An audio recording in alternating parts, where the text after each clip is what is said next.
Bienvenue dans Ghostly Gazette, où nous explorons des rencontres étranges et des mystères glaçants. Dans la vidéo d'aujourd'hui, nous plongeons dans le monde inquiétant des secrets cachés qui se tapissent dans les sous-sols. Avez-vous déjà ressenti un frisson dans le dos en explorant les profondeurs sous votre maison? Quel mystère pourrait être caché derrière des portes verrouillées et des coins oubliés? Des découvertes inattendues de pièces secrètes aux rencontres avec des étrangers mystérieux. Ces histoires vous laisseront vous demander ce qui se cache sous la surface. La vieille maison de mon pote avait toujours une atmosphère étrange. Les gens parlaient souvent d'entendre des pas et des planchers qui grinçaient alors qu'il n'y avait personne. Et certains prétendaient avoir vu une silhouette sombre se déplacer, bien que je n'ai jamais rien vécu de tel moi-même. Une nuit fatidique, nous étions tous chez lui, et le sujet de la maison hantée est inévitablement revenu sur le tapis. Alors que la conversation tournait autour des histoires effrayantes, mon ami, qui habitait la maison, décida de lancer un défi. Avec un éclat espiègle dans les yeux, il défia quelqu'un de s'aventurer dans le sous-sol. Étant donné que j'étais le seul parmi nous à n'avoir jamais rencontré quelque chose de paranormal, je me suis porté volontaire sans hésitation.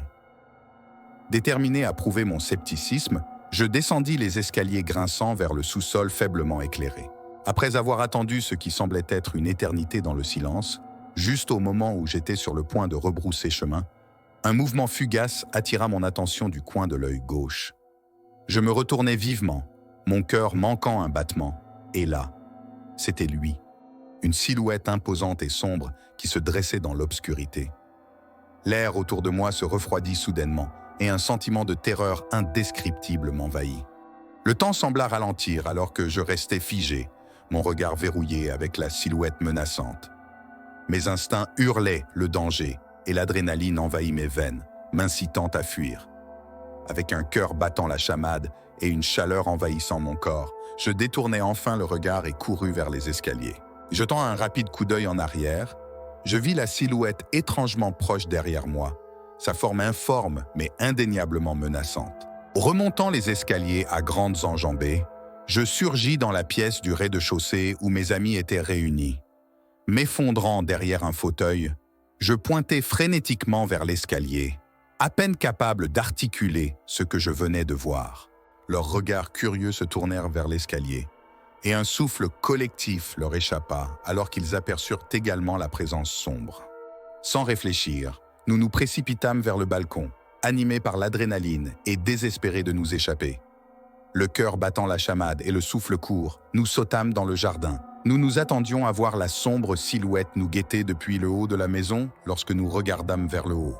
À notre stupéfaction, il n'y avait rien là-bas, juste la silhouette silencieuse et menaçante de la maison contre le ciel nocturne. L'incident nous laissa secoués, nos nerfs mis à rude épreuve par cette rencontre avec l'inexpliqué. C'était une nuit que nous n'oublierions aucun de nous, confirmant dans nos esprits l'effrayante vérité sur la maison hantée de mon pote. Le souvenir glaçant de ce spectre sombre me hantrait pendant des jours, changeant à jamais ma perception du surnaturel.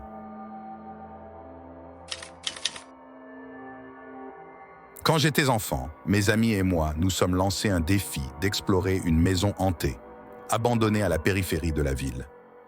C'était le genre d'endroit dont les enfants chuchotaient, réputé hanté par les fantômes de ses anciens habitants. Avec un mélange d'excitation et de crainte, nous nous sommes rassemblés devant la structure usée par le temps, ses fenêtres barricadées et sa peinture écaillée dans un silence inquiétant. En poussant la porte d'entrée grinçante, l'odeur moisie de l'abandon nous accueillit, ainsi que la vue de vieux meubles poussiéreux et d'objets ménagers couverts de toiles d'araignées éparpillées autour. L'air à l'intérieur était épais, d'une immobilité dérangeante, brisé seulement par nos chuchotements étouffés et nos rires nerveux. Pressés de tester notre bravoure, nous nous sommes aventurés plus profondément dans la maison, nos pas résonnant dans le vide. Lorsque nous sommes arrivés au sous-sol, nous nous sommes retrouvés plongés dans l'obscurité. L'absence d'ampoule nous obligeait à compter sur la faible lumière du jour, filtrant à travers de petites fenêtres crasseuses. Les ombres dansaient de manière inquiétante sur les murs pendant que nous explorions prudemment l'espace faiblement éclairé. Nous n'avions pas cherché longtemps lorsque soudain, le son d'un piano, un piano que nous n'avions pas remarqué auparavant, emplit l'air de mélodies envoûtantes.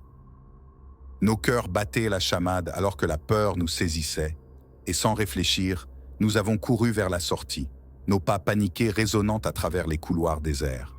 En sortant en trombe par la porte d'entrée et dans la cour envahie par la végétation, le soulagement de notre fuite fut de courte durée. Au milieu de notre retraite frénétique, quelques-uns de mes amis ont juré avoir vu une silhouette nous fixant depuis une fenêtre à l'étage. Une image qui nous a donné des frissons et nous a incités à courir encore plus vite dans les bois environnants. En y repensant plus tard, une pensée troublante m'est venue à l'esprit.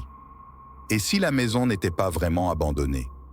Pourrait-il s'agir d'une farce orchestrée par quelqu'un vivant à l'intérieur, savourant l'occasion de terrifier des intrus insouciants plutôt que de les confronter?